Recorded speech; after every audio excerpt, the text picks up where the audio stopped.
दोस्तों, ऐसा समय इंसान के जीवन में कभी ना कभी जरूर आता है कि आपके सामने कुछ बुरा हो रहा हो, आपने बुराई के डर से नजरअंदाज कर दिया हो, या फिर वही बुरा व्यवहार आपके साथ हो रहा हो और ऐसे ही बाकी लोग आपको नजरअंदाज करके अपने काम करने लगे रहते हैं। लेकिन दोस्तों, सच बोलने के लिए जिगरे की जरूरत होती है और यह जिगरा बुराई का सामना करने के लिए भी जरूरी है। आज की इस कहानी के माध्यम से हम यही सीखेंगे कि चाहे कितना भी मुश्किल समय क्यों ना हो, सच बोलना और बुराई का सामना करना कितना जरूरी होता है। और हम देखेंगे कि आज की इस कहानी में सबल नाम के युवक ने कैसे हिम्मत जुटाई और सच का साथ दिया। तो बिना किसी देरी के शुरू करते हैं।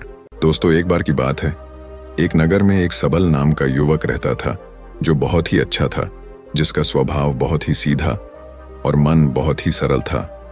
वह ना तो किसी से लड़ाई झगड़े करता था और ना ही किसी को कभी भला बुरा कहता। वह लोगों की मदद भी किया करता, लेकिन फिर भी कुछ लोग उसे भला बुरा कहते। इस पर वह मुस्कुराकर वहां से चला जाता जहां वह नौकरी किया करता था। वह सेठ भी उसे बहुत कम तनख्वाह दिया करता था, तब भी वह कभी अपने सेठ का विरोध नहीं करता, बल्कि हंसकर उसके सारे आदेशों का पालन किया करता और खूब मन लगाकर काम करता। उसकी अच्छाई के कारण हर कोई जो भी उससे मिलता उसे दबाने की कोशिश करता, उसे डराने की कोशिश करता। उसके सीधे साधे व्यवहार के कारण लोग उसे पागल भी कहते थे और कई तो यह भी कहते कि वह अपने जीवन में कभी कुछ नहीं कर पाएगा। यह तो बहुत ही सीधा है और आज के जमाने में इतना सीधा होना भी अच्छी बात नहीं है। सबल बहुत गरीब था, लेकिन वह कभी किसी से शिकायत नहीं करता था। वह नौकरी करके पैसे इकट्ठा किया करता ताकि वह अपनी गरीबी से बाहर निकल सके। लेकिन जब भी वह गरीबी से बाहर निकलने की कोशिश करता तो कुछ लोग आते और उसकी जमा पूंजी उससे लेकर चले जाते। कभी उसके रिश्तेदार आते तो कभी उसका कोई सगा संबंधी, जो अपना दुख दर्द दिखाकर, अपना दुख दर्द सुनाकर उसका जोड़ा हुआ एक एक रुपया उससे ले जाते। और सबल कुछ नहीं कर पाता। सबल तो केवल यही सोचता रहता था कि वह एक अच्छा आदमी है और अच्छे आदमी कभी किसी पर अत्याचार नहीं करते। वह कभी किसी का विरोध नहीं करता। वह तो स्वयं में खुश रहता और दूसरों की मदद भी करता। इन सारी बातों से वह अपने आप को समझा लेता। एक दिन की बात है, सबल ने देखा कि उसका रामू नाम का मित्र चोरी चकारी करके बहुत धनवान सेठ बन चुका है और उसके पास अत्यधिक खुशियां हैं, पैसा है और यह समाज उसे सम्मान भी देता है। वह ना तो दान करता है और ना ही लोगों की मदद करता है, बल्कि वह तो दूसरों पर अत्याचार करता है। वह जबरदस्ती लोगों के पैसे लूट लेता है और उन्हीं पर चीखता चिल्लाता भी है। फिर भी यह समाज उसी को पसंद करता है। लेकिन मैं एक सीधा साधा इंसान हूं, मैं एक अच्छा युवक हूं, फिर भी मुझे कोई पसंद नहीं करता। मुझे तो सब लोग पागल समझते हैं और मेरे जीवन में तो केवल दुख ही दुख है। सबल मन ही मन यह सोच रहा था कि तभी उसके मन में एक और विचार उत्पन्न हुआ। वह यह सोचने लगा, क्या मुझे बुराई का रास्ता अपना लेना चाहिए। एक दिन वह अपने सेठ के घर पर काम कर रहा था। तभी अचानक उसके हाथों से एक सामान गिरकर टूट गया जो कीमती था। इस पर उसके सेठ ने उसे बहुत खरी खोटी सुनाई, उसकी पिटाई की और कहता है, तुझे अब से 1 साल तक मेरे यहां पर मुफ्त में काम करना होगा। क्या तुझे नहीं पता था कि यह कितनी कीमती चीज है? अब से 1 साल तक मैं तुझे कोई पैसे नहीं देने वाला हूं। सबल रो रहा था, गिड़गिड़ा रहा था, लेकिन सेठ ने उसकी एक नहीं सुनी। वह रोता हुआ अपने घर जा रहा था। उसी रास्ते से एक महात्मा भी गुजर रहे थे। उन्होंने जब सबल के रोने की आवाज सुनी तो वह सबल के पास आए और सबल से कहते हैं, ये सब कैसे हुआ? तुम्हारे शरीर पर तो बहुत जख्म है, लाओ मैं तुम्हें मरहम लगा देता हूं ताकि तुम्हें कुछ आराम मिल सके। इतना कहकर महात्मा ने सबल के शरीर पर कुछ जड़ी बूटियों का लेप लगाया, जिससे सबल को अपने दर्द से थोड़े राहत मिली। इस पर सबल उस महात्मा से कहता है, हे गुरुवर, आप तो ज्ञानी मालूम पड़ते हो, क्या आप मेरी एक बात का जवाब देंगे? इस पर वह महात्मा कहते हैं, पूछो। तभी सबल उस महात्मा से कहता है, हे गुरुवर, अच्छे लोगों के साथ बुरा क्यों होता है? मैं बहुत सीधा साधा इंसान हूं। मैंने कभी किसी का बुरा नहीं किया, ना ही मैंने कभी किसी को अपशब्द कहे, बल्कि जो भी मेरे पास मदद मांगने आता है मैं उसकी मदद भी कर देता हूं। लेकिन अब तक मेरे साथ कभी कुछ अच्छा नहीं हुआ। मैं हमेशा दुख में जीता हूं, जबकि इस दुनिया में ऐसे बहुत सारे बुरे लोग हैं जो अपना जीवन सुखी सुखी जी रहे हैं, जबकि वह लोगों को लूटते हैं। लोगों के पैसे छीन लेते हैं, लोगों पर अत्याचार करते हैं, फिर भी समाज उन्हीं को पसंद करता है, उन्हीं का सम्मान करता है। आखिर ऐसा क्यों होता है? ऐसे में क्या हमें भी बुराई का रास्ता अपना लेना चाहिए? क्या हमें भी बुरा हो जाना चाहिए? उस महात्मा ने सबल की सारी बातें ध्यानपूर्वक सुनी। उसके बाद सबल को जवाब देते हुए कहते हैं, बेटा, जिसके कर्म बुरे हैं उसके कर्म का फल अवश्य मिलेगा और वह अवश्य रूप से बुरा ही होगा। जिसके कर्म अच्छे हैं उसे भी उसके अच्छे कर्मों का फल अवश्य मिलेगा और वह आवश्यक रूप से अच्छा ही होगा। तभी सफल उस गुरु की बात काटते हुए कहता है, हे गुरुवर, क्या आप जो कह रहे हैं वह सच है? मैं आप पर भरोसा कर सकता हूं, क्योंकि इस दुनिया में तो मुझे सब उल्टा ही नजर आता है। मुझे तो अच्छों के साथ बुरा और बुरा के साथ अच्छा ही होते हुए नजर आता है। इस पर महात्मा सबल से कहता है, बेटा, जैसा मैंने कहा वह बिल्कुल सत्य है और आने वाले समय में यह तुम अच्छी तरह से जान भी जाओगे। इतना कहकर वह महात्मा वहां से चला गया।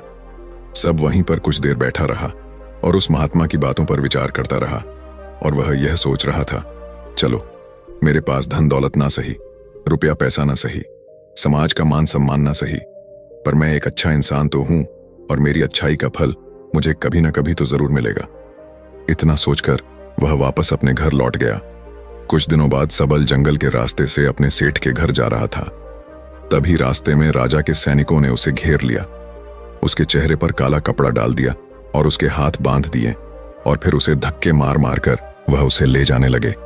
इस पर सबल जोर जोर से चिल्लाता रहा और उन सैनिकों से पूछता रहा, मुझे कहां ले जा रहे हो और मेरा क्या कसूर है? वह बार बार एक ही बात दोहरा रहा था, लेकिन सैनिकों ने उसकी किसी भी बात का कोई जवाब नहीं दिया। वह बस उसे मारते पिटते ले जाने लगे। काफी देर देर तक जब सबल एक ही सवाल करता रहा, तभी एक सैनिक उसकी इस बात का जवाब देते हुए कहता है, अरे मूर्ख, तुझे नहीं पता, तुझे राजा ने मृत्यु दंड दिया है और कहा है कि तुम्हें ऊंचे पहाड़ से ले जाकर नीचे फेंक दे। इसलिए हम तुम्हें एक ऊंचे पहाड़ की तरफ ले जा रहे हैं, जहां से तुम्हें नीचे फेंक दिया जाएगा। इतना कहकर वह सभी सैनिक हंसने लगे। तभी सफल एक बार फिर उन सैनिकों से कहता है, किंतु क्या है मेरा कसूर? एक बार मुझे राजा से मिलने दो। मैं भी तो जानना चाहता हूं कि आखिर मेरी गलती क्या है, जिसके लिए मुझे यह सजा दी गई है। मैंने तो कुछ भी नहीं किया। तभी वह सैनिक हंसते हुए सबल से कहता है, हम सभी जानते हैं कि तुमने कुछ भी नहीं किया और तुम्हारी अंतिम इच्छा जानकर मैं तुम्हें सब कुछ सच सच बताता हूं, तो ध्यान से सुनो। दरअसल बात यह है कि राजा ने आज सुबह ही चोर को मृत्यु दंड दिया था और हमें उसे पहाड़ से ले जाकर नीचे फेंकना था, लेकिन वह चोर बहुत चालाक था। उस चोर ने हमसे कहा कि अगर हम उसे छोड़ देंगे तो वह हम सभी को 1000 सोने के सिक्के देगा। इसीलिए हमने उसे छोड़ दिया, लेकिन हमें अपना कर्तव्य भी तो पूरा करना है। राजा के आदेश को तो हमें पूरा करना ही होगा, इसीलिए हमें किसी न किसी को तो वहां से फेंकना ही होगा, ताकि राजा तक यह समाचार पहुंच सके कि चोर को मृत्यु दंड दिया जा चुका है। इसीलिए हमने तुम्हें पकड़ लिया। और भला तुमसे अच्छा हमें मिल भी कौन सकता है? तुम्हारा ना तो कोई आगे है ना कोई पीछे जो तुम्हारे बारे में पूछताछ कर सके, और हमें कोई पकड़ भी नहीं पाएगा और राजा को भी यह बात कभी नहीं पता चलेगी कि आखिर वह चोर कहां गया। इसीलिए ईश्वर का नाम लो और शांति से मृत्यु को प्राप्त हो जाओ। उस सैनिक की यह बात सुनकर सबल हैरान रह गया। वह सभी सैनिकों के सामने रोने लगा, हाथ जोड़कर उनसे विनती तक की, रोया चिल्लाया, लेकिन किसी भी सैनिक ने उसकी एक नहीं सुनी और वह उसे जबरदस्ती घसीटते हुए पहाड़ की चोटी पर ले जाने लगे। वह चिल्लाता रहा कि मुझे छोड़ दो, मुझे जाने दो, मैंने कुछ नहीं किया, लेकिन उसकी बातों का किसी पर भी कोई फर्क नहीं पड़ा। अंत में थक हार कर सबल ने उन सैनिकों से कहा, देखो, तुम्हें उस चोर ने 1000 सोने के सिक्के देने का वादा किया है और अगर तुम मुझे छोड़ दोगे तो मैं तुम सबको 10,000 सोने के सिक्के दूंगा। इस पर एक सैनिक जवाब देते हुए कहता है, अच्छा, तो अब तुम मुझे पागल बनाने की कोशिश कर रहे हो? तुम्हें क्या हम मूर्ख लगते हैं? तुम एक मामूली से अधिकारी हो और तुम्हारे पास इतना सारा धन कहां से आएगा? इस पर सबक उन सैनिकों से कहता है कि तुम मेरे साथ चलो, मैं तुम्हें दिखाता हूं। मेरे पास बहुत धन है और यदि मेरे पास धन ना मिले तो तुम मुझे एक बार फिर से यहां ला सकते हो, नहीं तो तुम चाहो तो मुझे वहीं मार सकते हो। तुम्हारे पास तो हथियार भी है, और मैं बिना किसी हथियार के तुम सभी का क्या बिगाड़ पाऊंगा। सबल की यह बात सुनकर वे सभी सैनिक एक बार के लिए सोच में पड़ गए।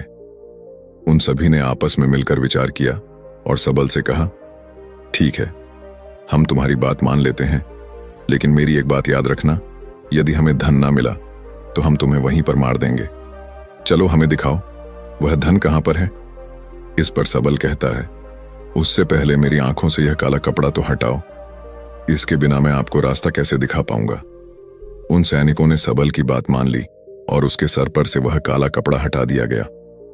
उसके बाद सबल उन सभी को एक गुफा में ले जाता है। सबल उस गुफा से भली भांति परिचित था। वह गुफा देखने में तो बड़ी सीधी सी लगती थी, लेकिन अंदर से वह एक भूल भुलैया थी।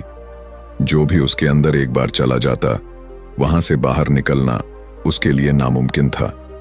सबल उन सभी सैनिकों को उस गुफा के अंदर ले जाता है और मौका मिलते ही वह उन्हें धोखा देकर उस गुफा से बाहर की ओर निकल जाता है और वह सभी सैनिक उस गुफा में फंसकर रह जाते हैं। सबल डरा हुआ तेजी से भागता हुआ जंगल के रास्ते से जा रहा था। उसे डर था कि वह सैनिक उसका पीछा कर रहे हैं। वह यदि उस गुफा से निकल जाएंगे तो वह उसे पकड़ लेंगे, इसीलिए वह तेजी से भागता हुआ जा रहा था। तभी रास्ते में उसे वही महात्मा दिखाई दिए। तभी वह भागता हुआ उन महात्मा के पास पहुंचा और सबल उस महात्मा से कहता है कि हे गुरुवर, आपने तो कहा था जिसके बुरे कर्म होते हैं उसे बुरा फल मिलता है और जिसके कर्म अच्छे हैं उसे अच्छा फल मिलेगा। लेकिन आज तो मैंने यह देख भी लिया और जान भी लिया कि जिनके कर्म बुरे होते हैं वही सुखी रहते हैं, और रही बात अच्छे कर्म करने वालों की, तो उन्हें तो जिंदगी भर दुखी भोगना पड़ता है।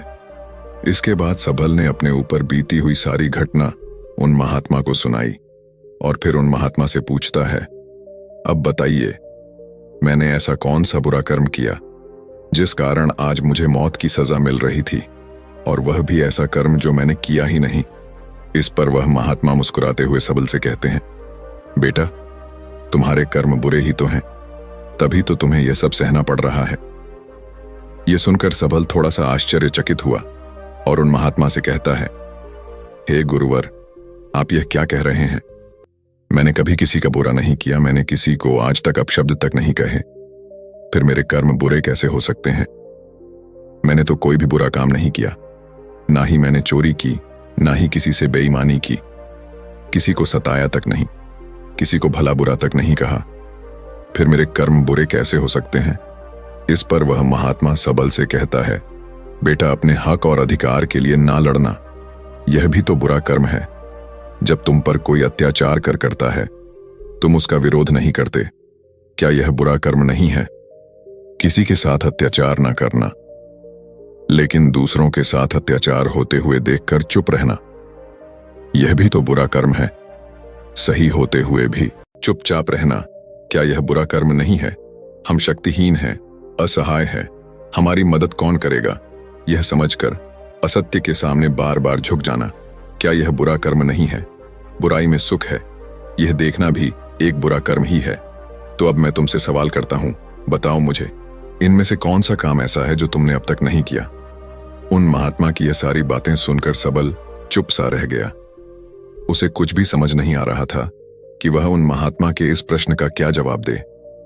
काफी देर सोच विचार करने के बाद वह उन महात्मा से कहता है, हे गुरुवर, आप सत्य कहते हैं, यह सारे कर्म मैंने किए हैं और आप सही हैं। ये सारे बुरे कर्म मेरे द्वारा ही किए गए हैं और मैं अपने आप को हमेशा एक अच्छा इंसान मानता था। मैं हमेशा लोगों की मदद करता था, कभी किसी के सामने आवाज नहीं उठाता था और मुझे लगता था कि मैं एक बहुत ही सीधा, सरल और अच्छा व्यक्ति हूं। लेकिन मैं यह नहीं जानता था कि जाने अनजाने में बुरे कर्म कर रहा हूं। आगे वह युवक अपने दोनों हाथ जोड़कर उस महात्मा से कहता है, हे गुरुवर, अगर यह सारे बुरे कर्म हैं तो अच्छा कर्म क्या है और अच्छा व्यक्ति कौन होता है? इसका जवाब देते हुए वह महात्मा सबल से कहता है, बेटा, जो हमेशा सत्य के साथ खड़ा रहता है, जो लोगों की मदद करता है, ईमानदारी से अपना कार्य पूरा करता है, जो विनम्र है लेकिन कमजोर नहीं, जो अपने आप पर गर्व कर सकता है लेकिन अहंकार नहीं, जो बुराई को नहीं सह सकता लेकिन अच्छाई के लिए हमेशा प्रयासरत रहता है, जो आलस्य नहीं करता और अपने जीवन को अपने नियंत्रण में रखता है। तभी सबल उस महात्मा से कहता है, हे गुरुवर, आपने जो कुछ भी कहा वह एकदम सत्य है, लेकिन आप ही बताइए, भला एक गरीब और कमजोर इंसान किसी के सामने कैसे खड़ा हो सकता है, किसी का विरोध कैसे कर सकता है? इस पर वह महात्मा सबल के इस प्रश्न का जवाब देते हुए कहते हैं, बेटा, लगता है तुम भूल गए। अभी कुछ देर पहले ही तुमने उन सैनिकों के सामने खड़े होकर अपनी सूझबूझ से अपना जीवन बचाया है। व्यक्ति को हमेशा अपने मन से शक्तिशाली होना चाहिए, क्योंकि यह जीवन हमेशा नहीं रहता। डरते हुए जीवन जीने से अच्छा है निर्भय होकर एक दिन खुलकर जी लो। तभी सबल उस महात्मा से कहता है, हे गुरुवर, आपकी सारी बातें सत्य हैं, लेकिन फिर भी यदि किसी के सर पर मौत मंडरा रही हो तो वह व्यक्ति अपनी जान बचाने के बारे में तो सोचेगा ही, और मैंने भी तो वही किया। लेकिन अब जब मैं आपके सामने खड़ा हूं तो मेरे भीतर वह क्षमता नहीं है, मेरे भीतर वह हिम्मत नहीं है कि मैं किसी का विरोध कर सकूं, किसी के सामने खड़ा हो सकूं। तभी वह महात्मा मुस्कुराते हुए कहता है, तो ठीक है, तुम यहीं पर इंतजार करो। वह सैनिक कभी भी उस गुफा से निकल आएंगे और तुम्हें ढूंढ ही लेंगे, और अवश्य ही वह तुम्हें पकड़कर उस पहाड़ की ऊंचाई से फेंक देंगे और तुम कुछ नहीं कर पाओगे, क्योंकि तुम तो अपने आप को कमजोर समझते हो। तुम अपने आप को एक अच्छा व्यक्ति मानते हो, क्योंकि तुम किसी को सताते नहीं। लोग भले ही तुम्हें अच्छा बताते हैं, और वह इसलिए क्योंकि तुम लोगों की सहानुभूति चाहते हो। आगे महात्मा सबल से कहता है, बेटा, मेरी एक बात हमेशा याद रखना, हमें मजबूत होना चाहिए, सहानुभूति का भूखा नहीं। और यह बात सब सुनाकर, अगर तुम लोगों से सहानुभूति मांगोगे तो तुम्हें सहानुभूति तो बहुत मिलेगी, लेकिन न्याय कभी नहीं मिल पाएगा। और न्याय लेना, न्याय के लिए ना लड़ना, अपने ऊपर अन्याय करने जैसा होता है। तभी सबल उस महात्मा से कहता है, हे गुरुवर, आप जो कह रहे वह सत्य है, लेकिन मैं न्याय मांगने किसके पास जाऊं? कौन मेरी सुनेगा इस पर? वह महात्मा जवाब देते हुए कहता है, बेटा, तुम राजमहल जा सकते हो और राजा के सामने न्याय की गुहार लगा सकते हो। इस पर वह युवक डरते हुए उस महात्मा से कहता है, नहीं नहीं गुरुवर, भला राजा के सामने मैं कैसे खड़ा हो पाऊंगा? उनके सामने मेरी क्या औकात? मुझ में इतनी हिम्मत नहीं कि मैं राजा के सामने जाकर खड़ा हो पाऊं। यदि उन्हें क्रोध आ गया तो वह मुझे मृत्यु दंड दे देंगे। तभी वह महात्मा मुस्कुराते हुए सबल से कहता है, बेटा, तुम्हें मृत्यु दंड तो मिल ही चुका है। भले वह राजा ने ना दिया हो, लेकिन सैनिकों ने तो तुम्हें मृत्यु दंड दे ही दिया है। इतना कहकर वह महात्मा वहां से अपने मार्ग में आगे की ओर चल पड़े। सबल वहीं पर खड़ा उस महात्मा की बातों पर विचार कर रहा था, और फिर तभी अचानक उसे किसी के आने की आवाज सुनाई दी। वह चुपचाप उन झाड़ियों में जाकर छुप गया। रात होने को थी, जिस कारण उन झाड़ियों में किसी को कोई नजर नहीं आया। सबल ने रात भर वहीं गुजारी, और वह रात भर केवल यही सोचता रहा कि आखिर वह क्या करे। क्या वह अपना जीवन डर के जिए, या फिर वह वैसे ही बुरा बन जाए जैसे उसके मित्र बन चुके हैं? तब शायद वह अपने प्राण बचा सके। आखिरकार काफी देर सोच विचार करने के बाद उसने यह तय किया कि वह एक अच्छा आदमी बनकर ही रहेगा। अगले दिन सुबह सुबह उसने हिम्मत की और राज दरबार पहुंचा। राज दरबार पहुंचकर उसने राजा से न्याय की गुहार लगाई। दरबार लगा और सबल को दरबार में पेश किया गया। राजा ने सबल से पूछा, कहो, क्या तकलीफ है? किसने तुम पर अत्याचार किया? इस पर सबल उस राजा से कहता है, महाराज, मैं आपको उन सभी के नाम तो बता दूंगा, लेकिन जैसे ही मैं उनके नाम बताऊंगा, यहां खड़े सभी लोग मेरे जानी दुश्मन बन जाएंगे, और हो सकता है वह मुझे यहीं पर मृत्यु के घाट भी उतार दे।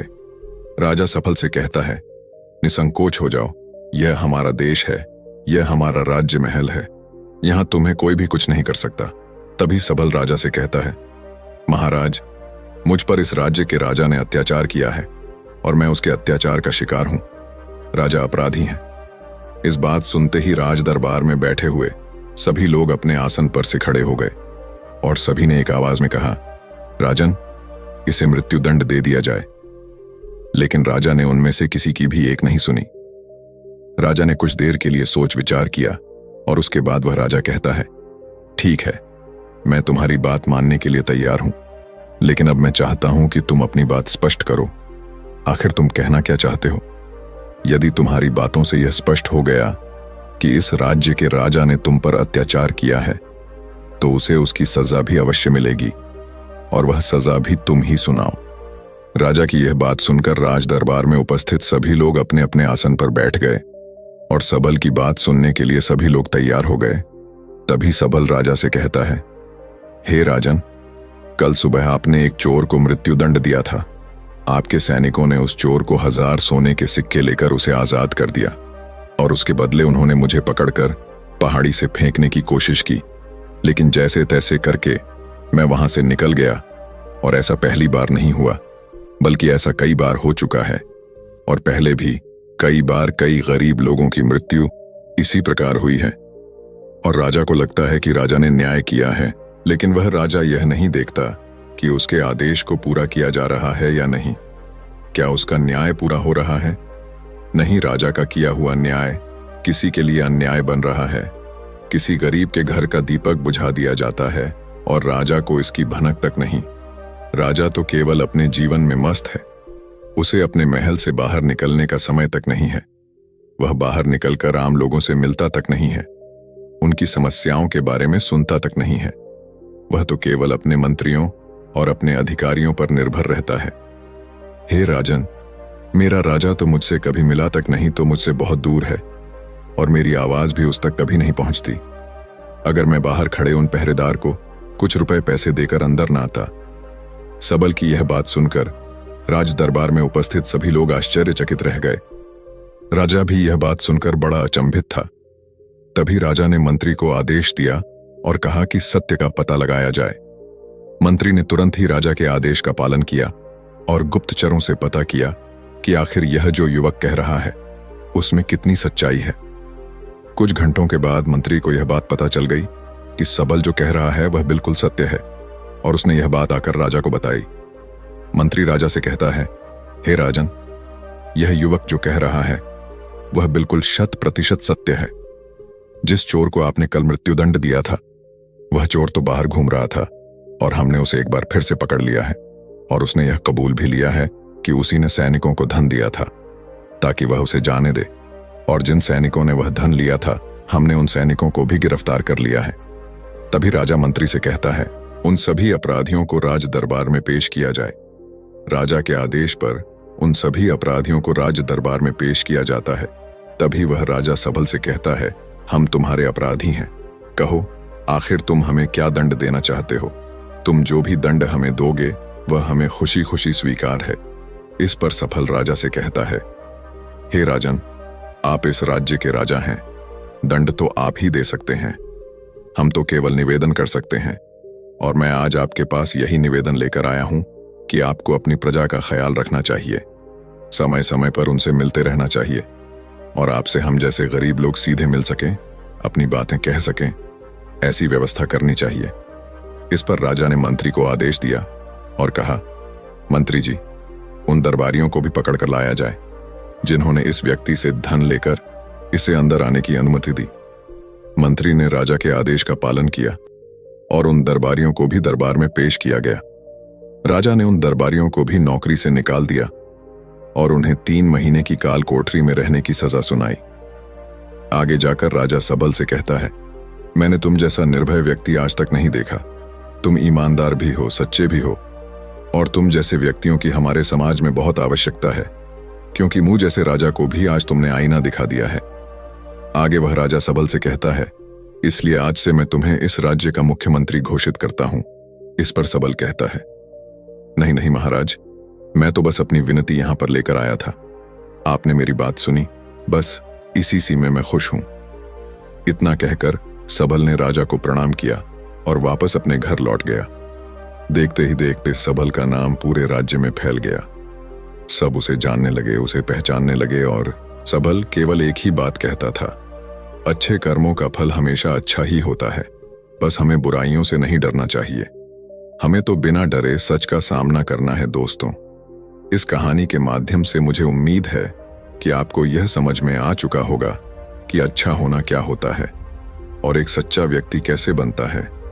यदि आप भी अपने आप को एक अच्छा और सच्चा व्यक्ति मानते हैं और आपको लगता है कि आप भीतर से अच्छे हैं और आपके साथ बुरा हो रहा है, तो उस बुराई का कारण कौन है, उस तकलीफ का कारण कौन है, यह आपको अच्छी तरह से पता चल चुका होगा। इसलिए खुद को कमजोर और असहाय ना माने, अपने लिए लड़ना सीखें, अपने आप को भीतर से मजबूत बनाएं, अपने मन को कठोर बनाएं ताकि आप उन परिस्थितियों और लोगों का सामना कर सकें। इसी के साथ उम्मीद है कि आपको आज की यह वीडियो जरूर पसंद आई होगी, तो इस वीडियो को लाइक और अपने दोस्तों के साथ शेयर भी जरूर कीजिएगा और हमें ऐसे ही सपोर्ट करने के लिए चैनल इंस्पायर IQ को सब्सक्राइब करें। धन्यवाद।